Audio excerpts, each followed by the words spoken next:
இன்று நாம் கூடி வந்திருப்பதின் முகாந்திரம் என்னவெனில், நம்முடைய ஆண்டவராகிய இயேசு கிறிஸ்துவினுடைய பாடு மரணங்களை நாம் நினைவு கூற வேண்டிய நேரமாயிருக்கிறது.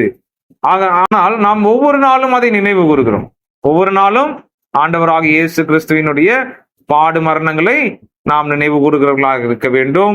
ஆனால் இன்று விசேஷித்த விதமாக பரிசுத்தவான்கள் யாவரும் சேர்ந்து நாம் என்ன செய்கின்றோம்? ஆண்டவராகிய இயேசு கிறிஸ்துவினுடைய பாடுகளையும் மரணங்களையும், நமக்காக அவர் ஏற்றுக்கொண்ட பாடுகளை தியானித்து நாம் என்ன செய்கின்றோம்? அவரை மகிமைப்படுத்துகின்றோம். ரோமர் 5:6, குறித்த காலத்தில் இயேசு அக்கிரமக்காரர்களுக்காக மரித்தார். யாருக்காக மரித்தார்? அக்கிரமம் செய்கிற அக்கிரமக்காரர்களாகிய பூமியின் மனிதருக்காக அவர் மரித்தார். இன்னொரு வசனத்தை, 8வது வசனத்தை வாசிங்க.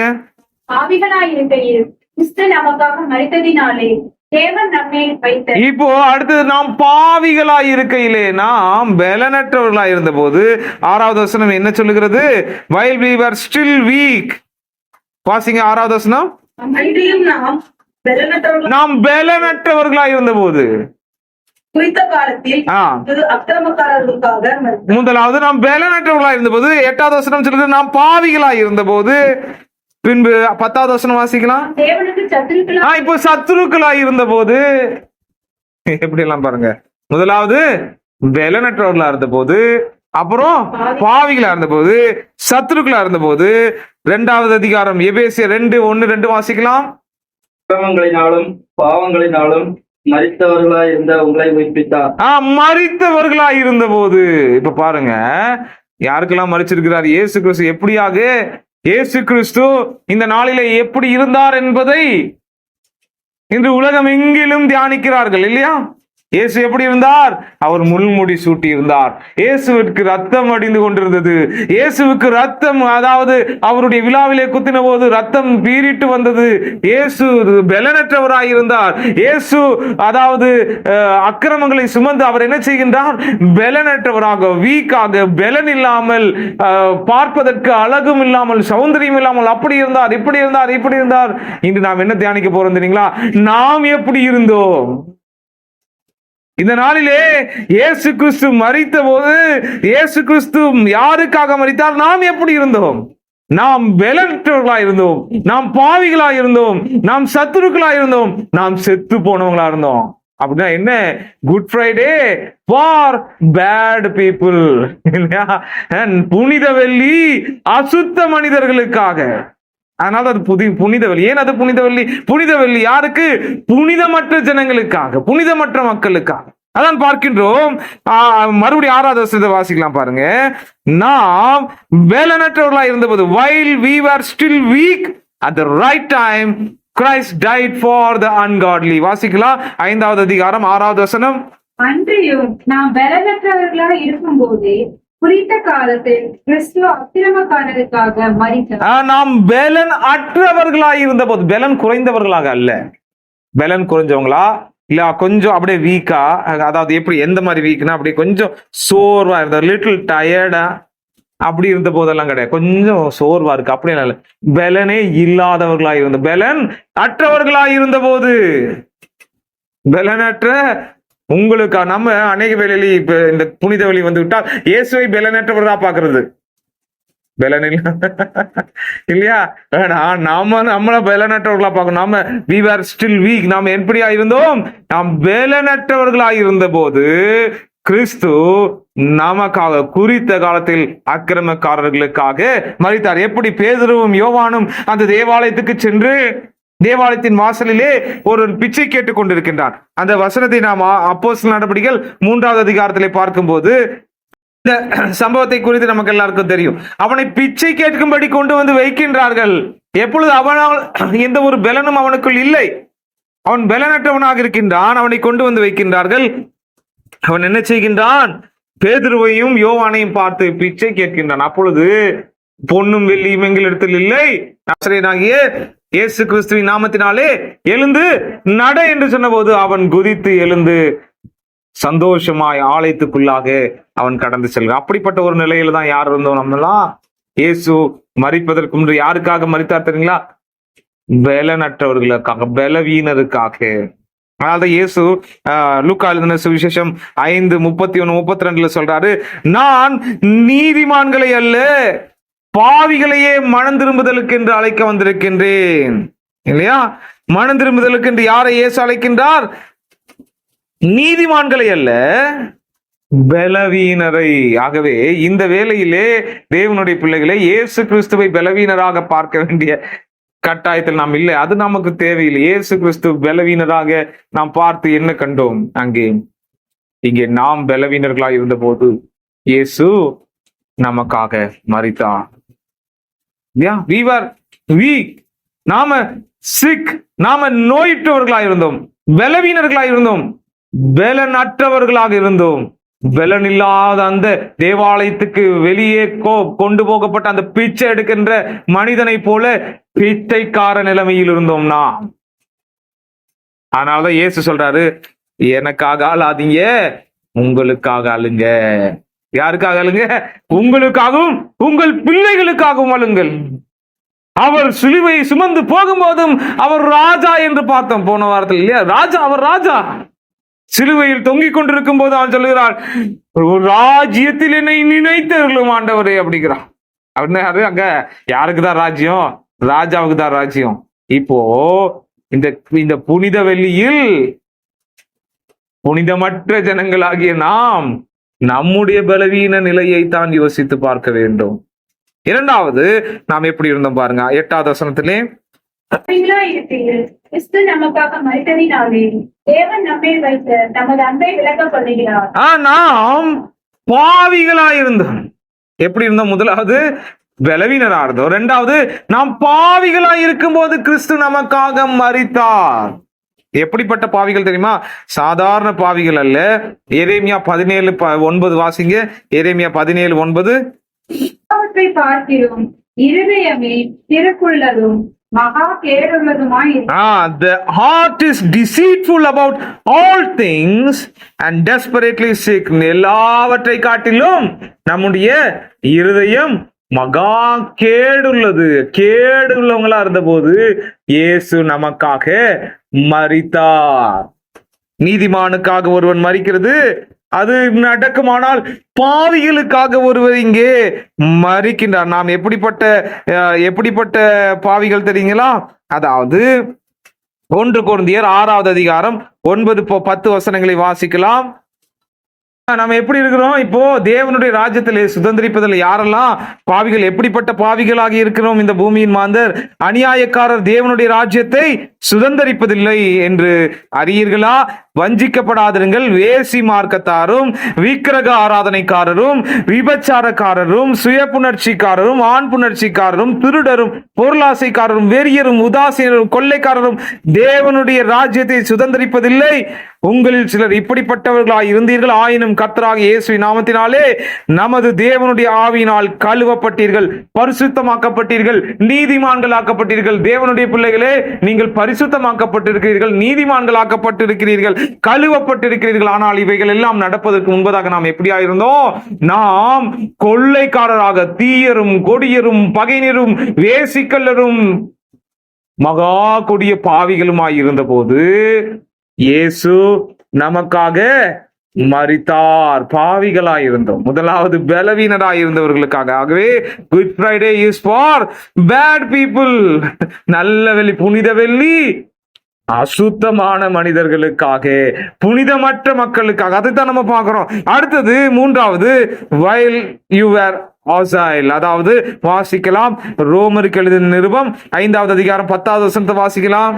தேவனுக்கு இப்போ அடுத்தது இன்னொரு கிரேட் நம்மளுக்கு இருந்தது. எப்படி அப்படின்னா, பலவீனர் பாவிகள் மாத்திரம் கிடையாது, இப்போ சத்துருக்கள். we were enemies. ஏதோ நண்பர்களுக்காக இயேசு மரிக்கவில்லை.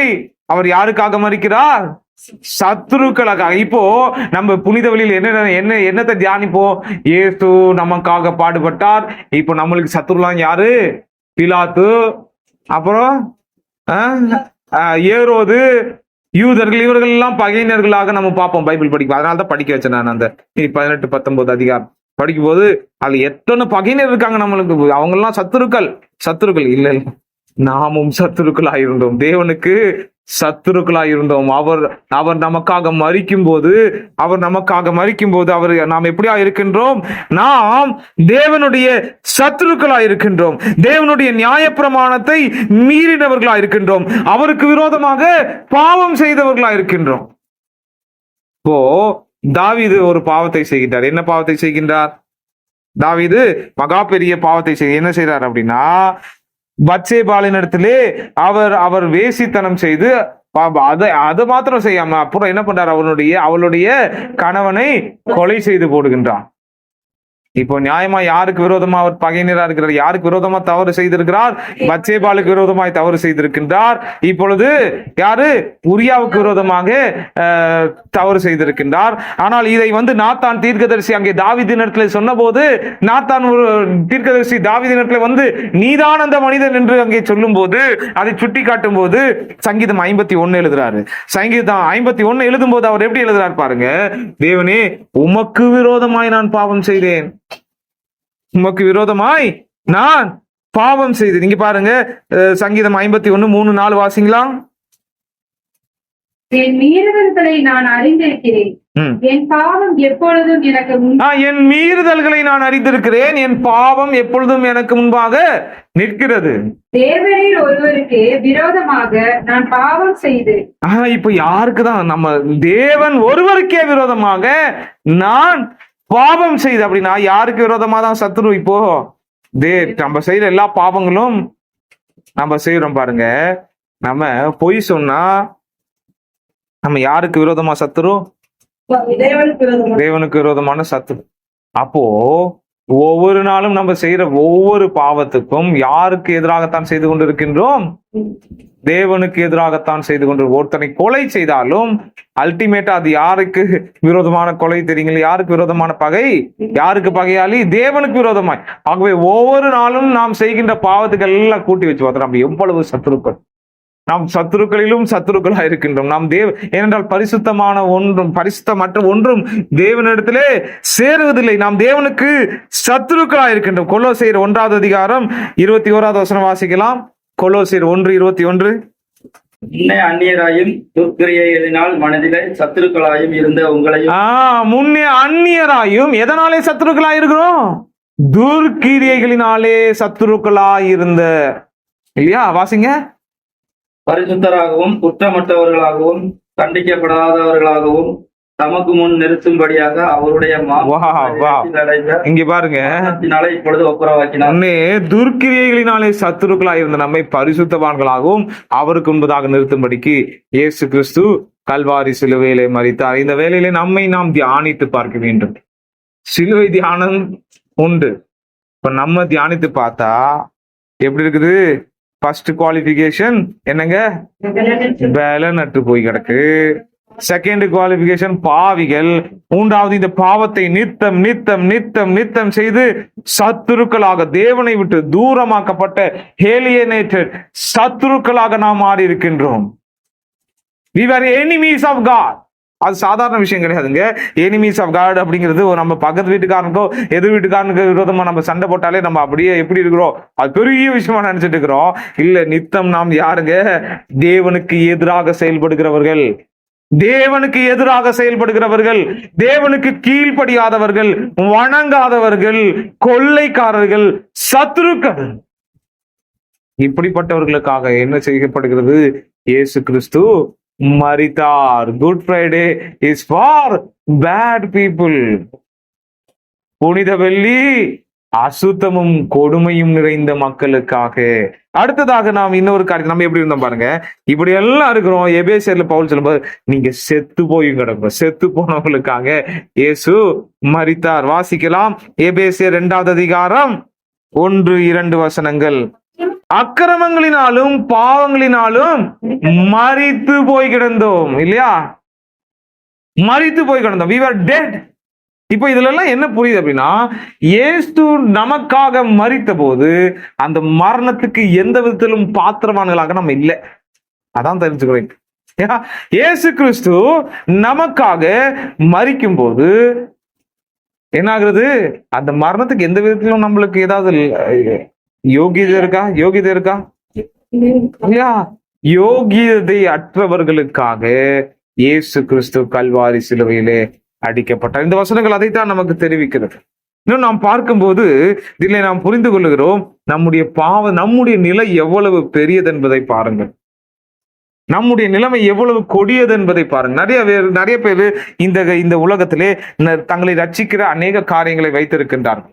அவர்கள் ஒரு சில பொருள்கள் தங்களை ரட்சிக்கிறது என்று நினைத்துக் கொண்டிருக்கின்றார், அல்லது ஒரு சில புனித இடங்கள் தங்களை ரட்சிக்கிறது என்று நினைத்துக் கொண்டிருக்கிறார். ஏன் அவங்க அப்படியெல்லாம் நினைக்கிறாங்க அப்படின்னா, அவங்க தங்களுடைய பாவத்தின் தன்மையை ரொம்ப கம்மியா எடை போட்டிருக்கிறாங்க.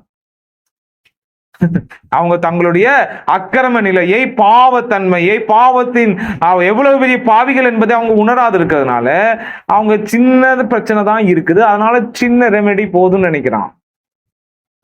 அவன் வாழ்க்கையில் இருக்கிற பாவம் என்கிறது அவனுக்கு சின்ன ப்ராப்ளமா தெரியுது. ஆனா வேதம் அப்படி சொல்லவில்லை.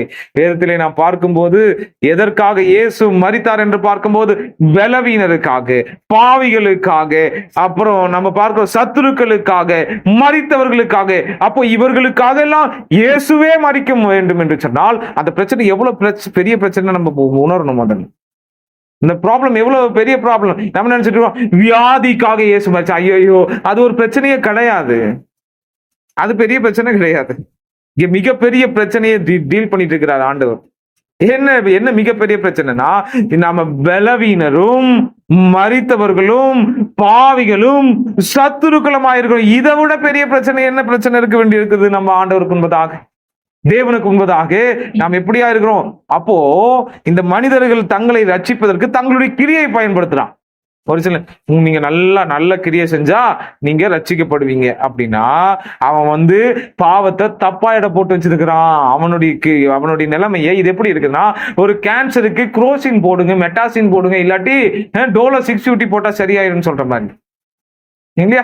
எவ்வளவு பெரிய தீவிரமான ஒரு நிலையில், இழிநிலையில் இருக்கிறதுனாலே ஆண்டு சொல்ற, எருசலேமே இன்று உனக்கு கிடைத்த இந்த நாளிலாவது ரட்சிப்புக்கு ஏதுவானவைகளை சிந்திப்பாயானால் நலமாயிருக்கும் என்று இயேசு சொல்லுகிறார். நாம் பலவீனர், நம்முடைய இருதயம் மகா கேடுள்ளதும் மகா கொடியதுமாய் இருக்கிறது. நம்ம நம்மை சுற்றி இருக்கிற மனிதர்களை கேடுள்ளவர்களாக, கொடியவர்களாக பார்க்கிறோம் பாருங்க. இல்லை, நம்முடைய இருதயம், நம்முடைய பாவ நிலை, தேவனை விட்டு தூரமாக்கப்பட்ட நிலை, அது கொடிய நிலை, அது வீக். நாம பலவீனராய் இருக்கின்றோம். So you need to understand, அது எவ்வளவு பெரிய பிரச்சனை என்பதை நம்ம உணரல. பாவத்தின் பிரச்சனை மிக பெரியதா இருந்ததுனாலதான் அதனுடைய ரெமெடி மிக பெருசா இருக்குது பைபிள். அதனுடைய ரெமெடி என்னங்க? தேவகுமாரனே இந்த பூமிக்கு கடந்து வந்து அவர் நமக்காக வாழ்ந்து நீதியை சம்பாதித்து அவரே சிலுவையில் அடிக்கப்பட வேண்டிய மிகப்பெரிய ஒரு வேலை நடக்க வேண்டியதா இருக்கு. ஏன் இவ்வளவு பெரிய வேலை நடக்கணும்? ஏன்னா பிரச்சனை அவ்வளவு பெருசு. பிரச்சனை சின்னதா இருந்தா இல்லையா, அது ஈஸியா முடிஞ்சிடும். இப்போ தேவன் தன்னுடைய நீதியை நிலைநாட்டும்படி பாவிகளை தண்டித்துத்தான் ஆக வேண்டும். பாவிகளை தண்டித்தாரா? தண்டித்தார். எங்கே தண்டித்தார்? இயேசு கிறிஸ்துவுக்குள் தண்டிக்கிற. பாவிகளை தண்டிக்காம தேவன் விடுவது கிடையாது. ஆகவே பாவிகளை தண்டிக்கிறார். அவருடைய நியாயத்திலே தேவன் பாவிகளை தண்டிக்கிறார். நாமெல்லாம் அவ்வளவு பெரிய பாவிகள், அவ்வளவு பெரிய கொடூரமானவர்கள். அதான் வேதம் நமக்கு சொல்லுகிறது. ஆகவே நம்ம எல்லாரும் எங்கே தண்டிக்கிறார்? இயேசு கிறிஸ்து என்கின்ற நம்முடைய இரட்சகரில் நாம் எல்லாரையும் அவர் என்ன செய்திருக்கின்றார்? தண்டித்திருக்கின்றார். இவ்வளவு பெரிய செயலை ஏன்? இதற்காக மிகப்பெரிய திட்டம் தேவன் தீட்டி அந்த திட்டத்தை எக்ஸிக்யூட் பண்றதுக்கு இயேசு கிறிஸ்து இந்த பூமியில அனுப்பி பரிசுத்த ஆவியானவர் அதை நம்முடைய வாழ்க்கையே இவ்வளவு நடக்குதுன்னு யோசிச்சு பார்த்திருக்கீங்களா? ஏன்னா பிரச்சனை ரொம்ப பெருசு. பிரச்சனை ரொம்ப பெருசு. உங்க கடன் பிரச்சனைக்காக இயேசு மரித்தார், அது ஒரு பெரிய பிரச்சனையா? கடன் இருந்தா போய் வேலை செஞ்சு கடனை கட்டுங்க, அது ஒரு பெரிய பிரச்சனையா? வியாதிகளுக்காக அது பெரிய பிரச்சனையா? நிறைய வியாதிகள் மருந்துல என்ன ஆகிறது? சரியாயிருது. வியாதிகளை சுகப்படுத்துறதுக்கு டாக்டர் கூட மூளை இருக்குது. அவன் என்ன செய்யறான்? அவன் படிச்சுட்டு ஏதோ ஒண்ணு செஞ்சு ஒண்ணு மேல அனுப்பிடுவான், இல்லாட்டி ஏதோ சுகப்படுத்திடுவான் இல்லையா? ஏதோ ஒண்ணு நடக்கும். அதுக்கு ரெமெடி இருக்குது. அப்போ ரெமெடி இல்லாத பிரச்சனை என்னங்க? பாவ பிரச்சனை, பலவீன பிரச்சனை, சத்ருவான நிலை என்கின்ற அதுதான் மிகப்பெரிய பிரச்சனை. பிரச்சனை பெருசு. ஆகையினால ரட்சகர் பெரியவர், பிரச்சனை பெருசு, அதனால அந்த ரட்சிப்பின் செயல் பெரியது. இவ்வளவு பெரிதான ரட்சிப்பை குறித்து நீங்கள் கவலையர். ஏன் அது அவ்வளவு பெரிதான ரட்சிப்பு? ஏன்னா ப்ராப்ளம் பிக். இத பிரச்சனையை பார்க்கறது கிடையாது. இன்னைக்கு நிறைய பேருக்கு சிலுவைனா வேற எதுக்கோ யூஸ் பண்றது. சிலுவை பிசாசை துரத்தி விடலாம், சிலுவை மாட்டி வச்சிருப்பான் நிறைய பேர். இன்னைக்கு போய் பாத்தீங்கன்னா இந்த குருத்தோலையில போன வாரம் கிடைச்ச குருத்தோலையில இன்னைக்கும் நான் நேத்து தான் அந்த சிலுவையை வச்சுட்டு இப்போ ஏன் சிலுவை, ஏன் இது பிசாசை தொடர்ந்து, பிசாசு பெரிய பிரச்சனை அவனுக்கு. அடப்பாவி, பாவத்தினாலே மரித்து போயிருந்தேன், கிருபையால் ரட்சித்தீரே. பாவத்தினாலே மரித்து போயிருந்தேன், கிருபை ரட்சித்தீரே. கிருபையால் ரட்சித்தீரே. எத்தனை நன்மைகள் எனக்கு செய்தி, எப்படி நன்றி சொல்வே, நான் எப்படி நன்றி சொல்வே. இந்த பிரச்சனை மிக பெரியதா இருக்கிறதுனால, இந்த பிரச்சனையிலிருந்து விடுவிக்க நம்மளே விடுவிக்க முடியாது. இந்த பிரச்சனையிலிருந்து நம்மளை காப்பாத்துறதுக்கு மத்த மனுஷனுக்கு யோகியதை இல்லை, பலன் இல்லை. ஏனென்றால் அவனும் அந்த பிரச்சனையில் இருக்கிறான்.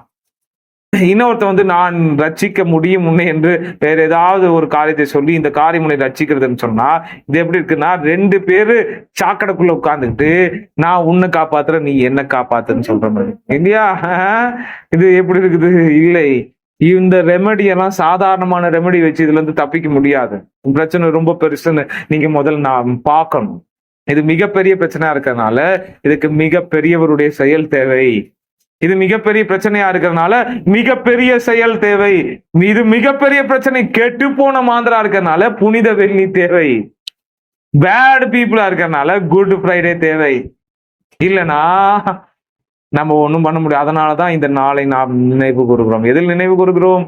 இயேசு அப்படியே தொங்கி ரத்தம் சிந்தி அவருக்காக அழுது, அப்படியே அவரை பார்த்து, ஐயோ நம்ம பாடின பாட்டு போல, அந்த பீலாத்தும் கையை கழுவி ஆண்டவரை அனுப்புகிறான். ஐயோ, நீதான் சத்துரு, நீதான் பலவீனன், நீதான் பாவி, நீதான் செத்துப்போ, நீதான் அவரை சிலுவையில் அனுப்பி. ஆகவே அந்த பிரச்சனை தான் அவரை சிலுவையில், அந்த ரெமெடி எவ்வளவு பெரிய ரெமெடியை கொண்டு வருகிறது. பிரச்சனை பெருசு, தேவனுடைய செயலும் பெரியது. தேவன் நமக்காக அவர் கல்வாரி சிலுவையிலே செய்து முடித்த அந்த பலி, அதை பேதுரு சொல்லும் போது என்ன சொல்கிறார்? அதாவது அழிந்து போகிற பொன்னினாலும் வெள்ளியினாலும் பொன்னினாலும் வஸ்துக்களினாலே, அழிந்து போகிற வஸ்துக்களினாலே நீங்கள் ரட்சிக்கப்படாமல் விலையேற பெற்ற ஆண்டவராகி ஆட்டுக்குட்டியாகி இயேசு கிறிஸ்துவின் ரத்தத்தினாலே நீங்கள் மீட்டுக்கொள்ள. எதற்கு இது நடக்க வேண்டும்? எதற்கு இது நடக்க வேண்டும்? To be financially blessed. நான் ப்ராஸ்பரஸா, நான் செழிப்புள்ளவனா மாறும்படி. ஒரு சில முட்டாள்கள் 1 கொரிந்தியர் 2 கொரிந்தியர் 8வது அதிகாரத்தை எடுத்துக்கொண்டு என்ன சொல்வார்கள்? இங்கே நாம் ஐஸ்வர்யவான்கள் ஆகும்படி இயேசு நமக்காக தரித்திரரானார், ஆகையினாலே நீங்கள் ஐஸ்வர்யமா. இது ஒரு பிரச்சனை, அதுக்கு இவ்வளவு பெரிய ரெமெடி. ஐஸ்வர்யம் இல்லைங்கிறது ஒரு பிரச்சனையாமா, அதுக்கு இவ்வளவு பெரிய ரெமெடி கொடுக்கணுமா? அவரு இவ்வளவு பெரிய செயலாண்ட செய்யணுமா? அங்க என்ன பிரச்சனை, என்ன அங்க வாட் இஸ் ஹேப்பனிங்? நான் என்ன தரித்திரத்தில் இருந்தேன்? ரோமர் 5:8 சொல்லுகிறது, நான் பலவீனனும் அக்கிரம காரணமாயிருந்தேன். 10வது வசனம் சொல்லுகிறது, 6வது வசனம் சொல்லுகிறது, நான் பலவீனனாயிருந்தேன். 8வது வசனம் சொல்லுகிறது, நான் எப்படியா இருக்கின்றேன்? பாவியா இருக்கின்றேன். 10வது வசனம் சொல்லுகிறது, நான் சத்ருவா இருக்கின்றேன். எபேசியர் 2வது அதிகாரம் 1-2 வசனங்கள் சொல்லுகிறது, நான் செத்து போயிருந்தேன். இதற்காக இயேசு கிறிஸ்து மரித்தாகவே இந்த நாள் முழுக்க நீங்க உடனே போய் கொல்கதாக்கு போய் அப்படியே அதெல்லாம் சிந்திக்காம வீட்டுல உட்கார்ந்து என்ன பண்ணுங்க? கண்ணாடிக்கு முன்பதாக நின்று உங்களை நீங்கள் தியானிக்க வேண்டிய நேரம். நான் எவ்வளவு பாவி, எவ்வளவு கொடூரன், எவ்வளவு பலவீனன், எவ்வளவு சத்துரு, செத்து போய் கிடந்தேன். அப்பொழுது தேவனை நாம் என்ன செய்கிறோம்? நாம் மகிமைப்படுத்துகிறவர்களா இருக்கிறோம். கண்களை மூடி பரலோகத்தின் தேவனை நோக்கி பார்க்கலாம்.